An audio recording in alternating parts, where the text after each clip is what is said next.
Hello everyone and welcome. Make a cup of your favorite drink and get comfortable because this is a wonderful time for news stories from Yellowcat. Send your own stories in the comments below and maybe they'll be in our new video.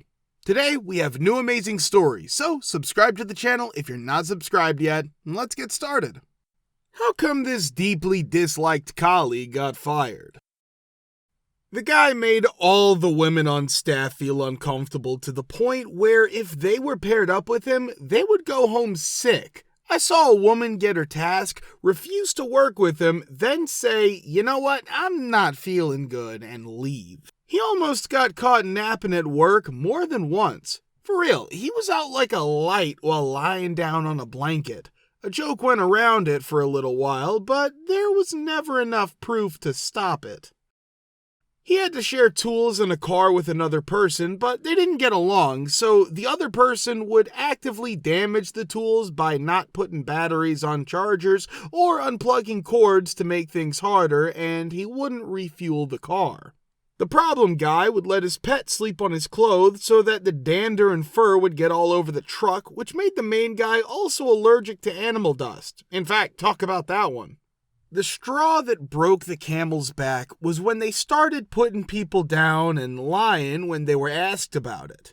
One day did it to the boss and then said he was just waving. But this was very clear, like putting your finger up, and he was watching as he went by several people. Couldn't lie about it any longer. When the big boss finally started the process to fire him, which was already going to be hard, complaints started coming in like crazy. HR even approved a severance plan that was too high for him just to get rid of him for good. Then he was talking in person and online about the huge buyout package he got. That's when he was told he was now blackballed and could only get freelance jobs, not even full contracts, just small jobs here and there, and asked if it was worth it. This is why he blocked everyone on social. I still see him around the city every once in a while, and his middle finger still works really well. So, this was when I worked at an Arby's while I was in high school, but our boss was pretty tough and sometimes worked the night shift. For background, this was a small store with 2 to 3 regular workers and a manager who worked at night. She was an older worker who thinks jobs are beneath them because they've been there longer and likes putting down new employees. During a busy dinner hour, she was called in because the boss who was supposed to be there got their car totaled on the way to work. The manager of the day shift had already worked 10 hours and had to go home to take care of their old mother.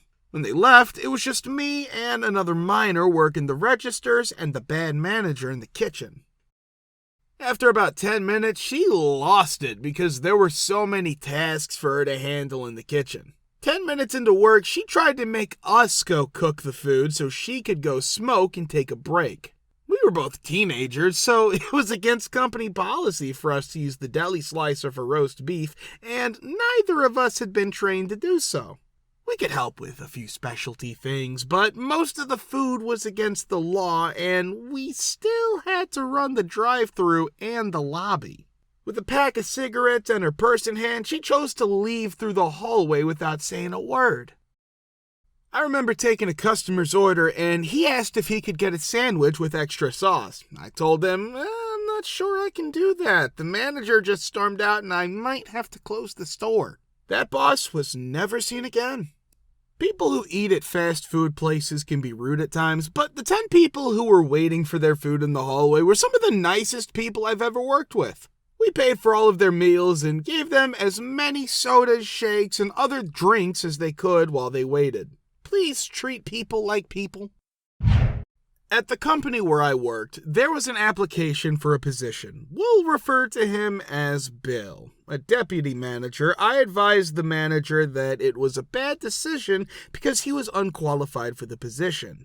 The boss concurred. When I returned to work after my 2-week vacation, he had been employed. His manager informed me he looked nice and did a wonderful job throughout the interview. I knew this wasn't true because I knew the guy rather well. As expected, Bill's demeanor abruptly shifted and he started being bothersome within a week. Rude to the management, sluggish, absent on all shifts, etc. Then, during his second month, he was asked to get a product from behind the counter by an elderly customer. He informed her that we did not have it without even looking. Upon pointing to it and expressing that she could see it well, he rolled his eyes, shouted obscenities, grabbed the object, and hurled it onto the counter in front of her. She then questioned him why he was acting rudely, to which he said, "I'm tired of dealing with rude people who treat me like D's." She was merely asking him to carry out his duties.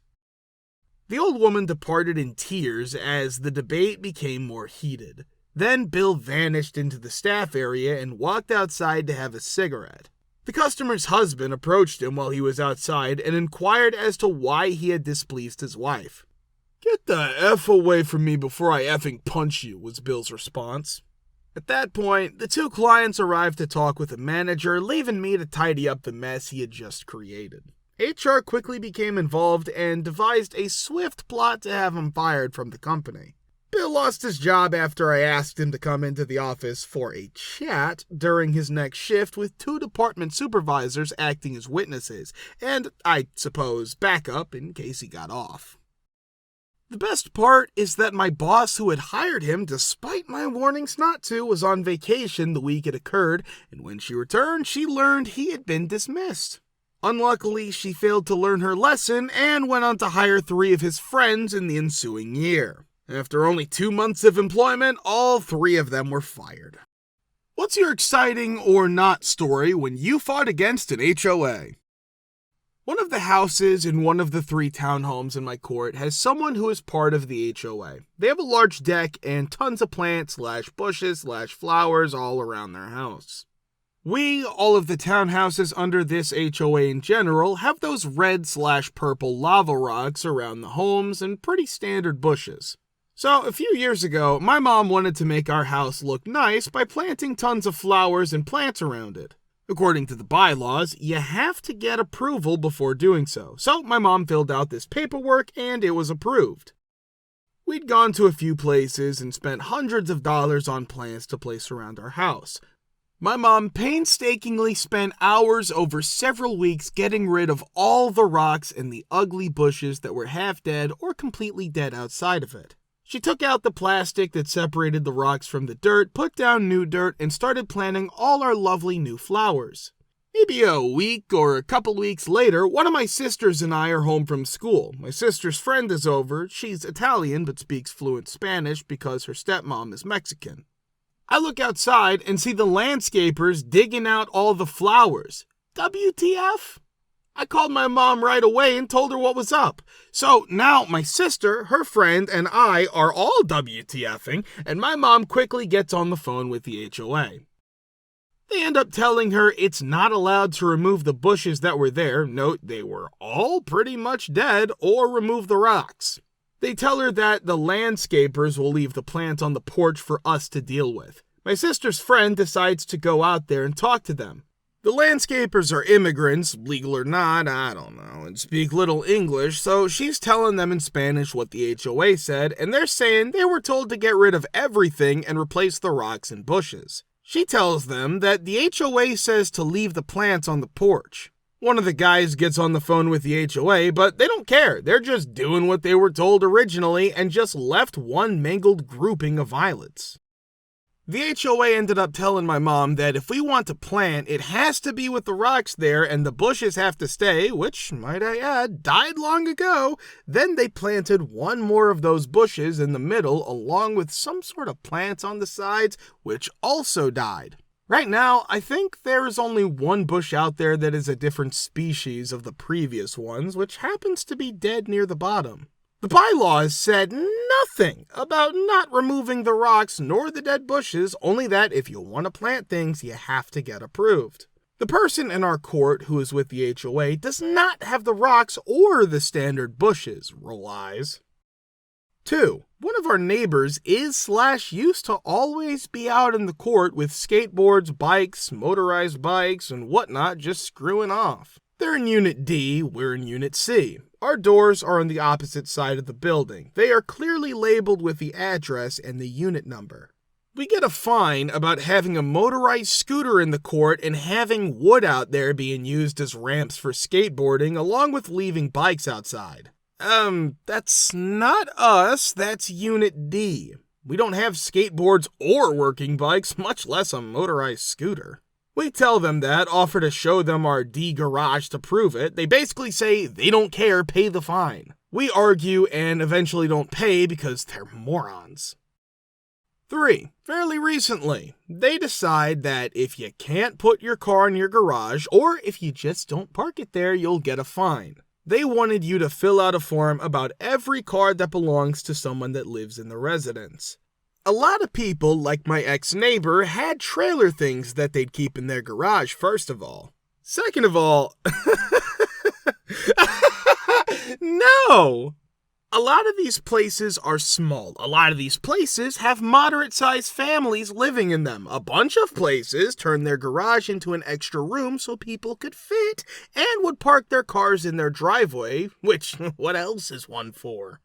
We happen to have one of the larger unit, basement, ground, and upper floor, 3 bedrooms, 1.5 bath, but with 5 humans and a bunch of companion animals living here, there is barely enough room to put our junk.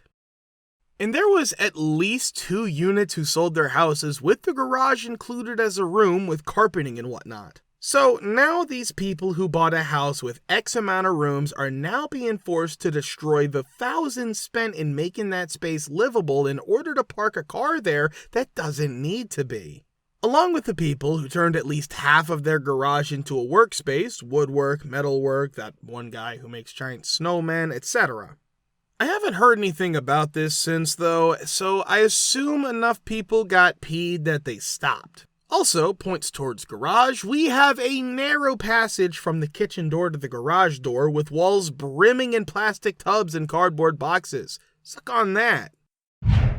My friend just recently became the owner of the home we are presently residing in, and I rent from her. In order for my friend to be able to pay his HOA dues, he had never been able to get in touch with the president of the HOA, so he waited to be called so that he could pay.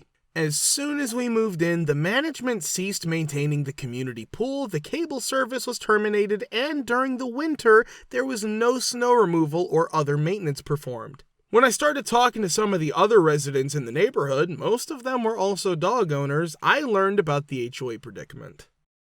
Even though the incumbent president of the HOA's terms had ended, he did not step down from his position.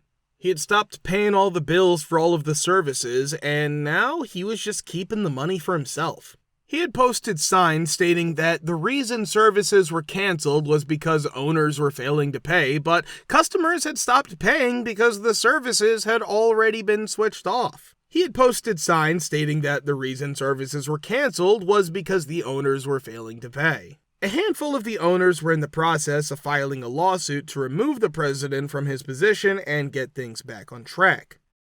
The last thing I heard was that he had eventually resigned from the post, but that he had failed to contribute any money to the HOA fund before he left. When he took office as president of the HOA, there was a total of $120,000 in the fund. However, he had spent every last penny on himself. They are attempting to retrieve the money and provide evidence of his theft, but I believe that this will be more of a challenging task than removing him from office.